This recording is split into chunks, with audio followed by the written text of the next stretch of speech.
Hello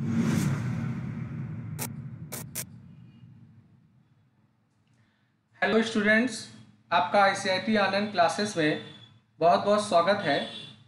आज मैं अपना जावा प्रोग्रामिंग का 12th पार्ट का वीडियो लेके आया हूं और आज हम लोग डिस्कस करने वाले हैं। हमारे जावा में दो मेथड होते हैं, एक्सेसर मेथड और म्यूटेटर मेथड करके होते हैं।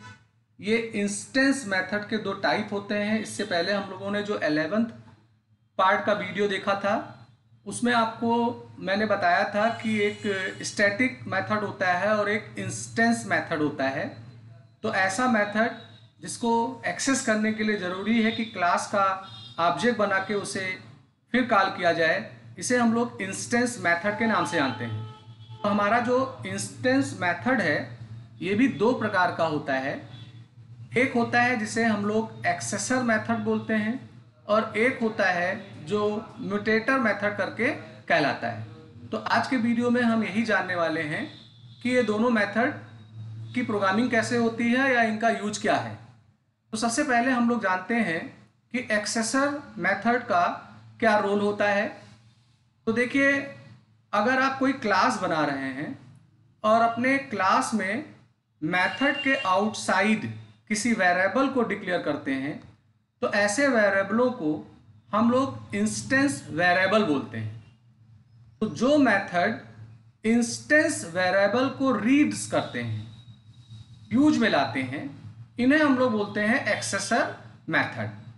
तो एक्सेसर मेथड का सबसे बड़ा पहचान ये होता है, इसके लिए कोई कीवर्ड नहीं होता है। आपने जो इंस्टेंस वेरिएबल लिए हैं, माने क्लास के इनसाइड और मेथड के आउटसाइड, और फिर अगर उसे किसी मेथड में आप प्रयोग में लाएंगे तो वो एक्सेसर मेथड कहलाएगा। इसका पहचान करने का तरीका ये होता है कि जब हम लोग एक्सेसर मेथड को लिखते हैं तो मेथड का कोई भी नाम हम दे सकते हैं, बट सजेस्ट किया गया है कि इसके आगे एक प्रीफिक्स हम लोग गेट करके लगाएं, जिससे आइडिया लगता है कि ये एक्सेसर मेथड है। और इस मेथड को हम लोग गेटर्स के नाम से भी कॉल करते हैं। और इसके लिए ज़रूरी होगा कि ये केवल प्राइवेट फील्ड को ही रिटर्न करता है और it is use to get the value of the private field, यानी जो प्राइवेट वेरिएबल्स होंगे उन्हीं ही की वैल्यू को ये रिटर्न करता है या प्रयोग में लाता है। ये इसका एक एग्जाम्पल है। मैंने यहाँ पर एक मेथड बनाया है, पब्लिक इंट यानी इंटीजर रिटर्न टाइप हो गया, और देखिए यहाँ पे गेट लिखा हुआ है, दैट मीन्स ये गेटर्स या एक्सेसर मेथड होगा। और इसके ब्लॉक में देखिए आईडी नाम का कोई वेरिएबल नहीं है, मगर उसको यहाँ पे यूज किया जा रहा है, तो ये आपका एक्सेसर मेथड होता है। अब हम लोग बात करेंगे कि म्यूटेटर मेथड क्या होते हैं। तो the methods reads the instance variables and also modify the values, यानी इनका रोल ये होता है कि जो इंस्टेंस वेरिएबल है, माने क्लास के अंदर और मेथड के आउटसाइड, उन्हें हम लोग इंस्टेंस वेरिएबल बोलते हैं। तो हमारे एक्सेसर मेथड में ये था कि केवल हम लोग इंस्टेंस वेरिएबल को गेट करते थे, रिटर्न करते थे, पर अगर हम उन्हें गेट करने के साथ साथ उनमें कोई मॉडिफिकेशन करना चाहते हैं तो उसके लिए जो मेथड आप बनाएंगे उन्हें हम लोग म्यूटेटर मेथड के नाम से बोलते हैं। इनको भी पहचानने का तरीका ये होता है कि इन मेथडों के आगे सेट नाम का एक प्रीफिक्स, एक लेबल लगा दिया जाता है और इसको हम लोग सेटर्स या मॉडिफायर्स के नाम से भी जानते हैं। It does not return anything, माने ये कोई वैल्यू रिटर्न नहीं करता है। तो ऐसा मेथड जो इंस्टेंस वेरिएबल्स को रिटर्न करे, वो भी प्राइवेट टाइप का, एक्सेसर मेथड होगा। और ऐसा मेथड जो हमारे इंस्टेंस वेरिएबल्स को मॉडिफाई भी कर पाएगा मगर रिटर्न नहीं कर पाएगा वैल्यू, उसे हम लोग म्यूटेटर मेथड या सेटर्स मेथड या मॉडिफायर्स के नाम से जानते हैं। It accepts A parameter of the same data type, यानी इनका जब आप निर्माण करेंगे तो इनके लिए एक पैरामीटर होगा और जिन्हें ये यूज में लाने वाले हैं उसी सेम डेटा टाइप को हम लोग इस पैरामीटर में यूज करते हैं, और ये भी प्राइवेट वेरिएबल्स पे काम करते हैं। तो यहाँ अगर आप देखें तो एक सेट रोल करके मेथड बनाया गया है। सेट एक प्रीफिक्स है, अपने को जानने के लिए हम लोग गेट या सेट लगाते हैं और ये पैरामीटर हो गया। और इस पैरामीटर को अगर आप देखो तो यहाँ पर इस वेरिएबल्स में इसको पास किया गया है।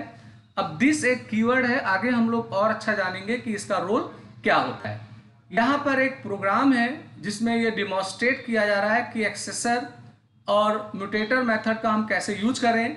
तो हम लोगों ने एक क्लास बनाया है स्टूडेंट करके। अगर आप देखें प्राइवेट करके एक रोल नंबर वेरिएबल है, प्राइवेट करके एक नेम वेरिएबल है और यहाँ गेट लिखा हुआ है, दैट मीन्स ये एक्सेसर मेथड है। तो अगर आप देखें तो ये केवल प्राइवेट वेरिएबल्स को फील्ड को रिटर्न कर रहा है। फिर यहाँ पे मैंने सेट रोल नंबर बनाया है एक मेथड, ये म्यूटेटर मेथड हो गया, इसके पास पैरामीटर है, ये इस पैरामीटर में जो वैल्यू रिसीव होगी वो इसमें असाइन करने का काम करेगा। ऐसे ही सेम प्रोसेस हमने नेम के लिए भी किया हुआ है। और एक डिस्प्ले नाम का फंक्शन है जिसमें दोनों की वैल्यू को प्रिंट कराने की बात हुई है।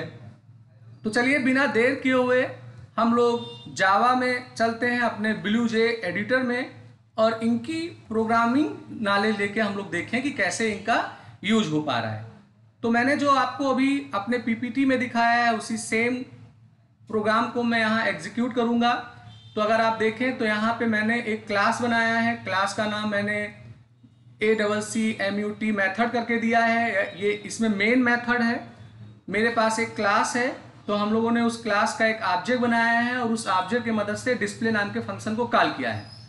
अब अगर आप देखें तो यहाँ पर मैंने एक स्टूडेंट नाम का क्लास बनाया है, इनके दो फील्ड हैं, डेटा मेंबर हैं, दोनों प्राइवेट हैं, एक रोल करके है और एक स्ट्रिंग नेम करके है। यहाँ मैंने गेट रोल बनाया है, माने ये एक्सेसर मेथड हो जाएगा, ये केवल वैल्यू रिटर्न करेगा, और ये हमारा म्यूटेटर मेथड है जो वैल्यू को असाइन करेगा। और ऐसे ही मैंने यहाँ नेम के लिए काम किया है और ऐसे ही मैंने नेम का गेट बनाया है और यहाँ पे सेट बनाया है। डिस्प्ले फंक्शन में मैंने दोनों वेरिएबलों को प्रिंट करने का काम किया है। तो अगर आप देखें तो मैंने स्टूडेंट का जो ऑब्जेक्ट बनाया है तो इसमें मैंने सीधे डिस्प्ले को कॉल किया है। तो जब मैं डिस्प्ले को कॉल कर रहा हूँ तो डिस्प्ले में क्या हो रहा है कि ये रोल और नेम को प्रिंट कर रहा है।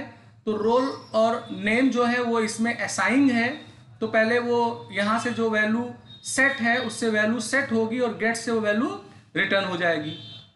अब इस प्रोग्राम को अगर हम कंपाइल करके एग्जीक्यूट करें तो हमें इस प्रोग्राम का कोई आउटपुट वैल्यू के रूप में नहीं दिखेगा, क्योंकि कोई वैल्यू तो असाइन हुई नहीं है।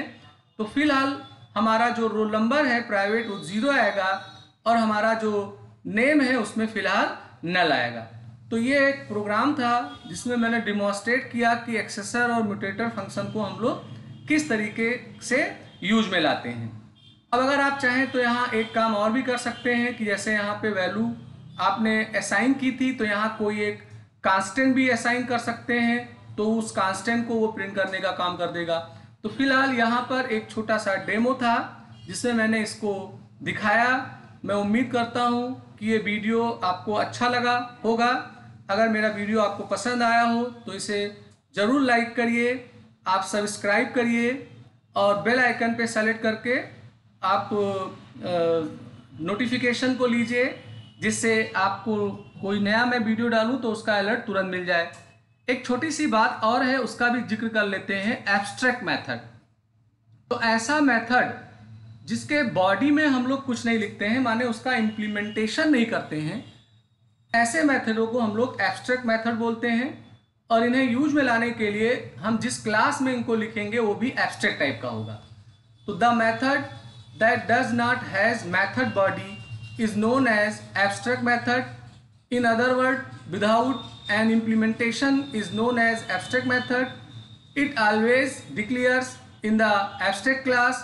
It means the class itself must be abstract if it has abstract method. To create an abstract method we use the keyword abstract। यानी abstract एक keyword होता है। इसमें दो मोटी मोटी बात बताई गई है कि ऐसा कोई मेथड जिसके बॉडी में या ब्लॉक में कुछ ना लिखा हो, माने उसका इम्प्लीमेंटेशन ना हो, तो वो एब्स्ट्रैक्ट कीवर्ड के जरिए होगा। और शर्त है कि ये जिस क्लास में होगा वो भी एब्स्ट्रैक्ट होना चाहिए। अब बात की बात है कि एब्स्ट्रैक्ट मेथड हम लोग क्यों बनाते हैं, इसका बेनिफिट क्या है। जब आगे आप थोड़ा इनहेरिटेंस और इन सब कॉन्सेप्ट में जाएंगे तो इसका आपको यूज एक बेहतर दिखाई दिया जाएगा। तो आज का वीडियो मैं यहीं समाप्त करता हूँ। मैं उम्मीद करता हूँ कि मेरा वीडियो आपको पसंद आया होगा। आप ज़रूर लाइक करिए, शेयर करिए, सब्सक्राइब करिए, बेल आइकन को सेलेक्ट करिए। तो आज के क्लास का मैं वीडियो यहीं पे समाप्त करता हूँ। आपका दिन शुभ हो।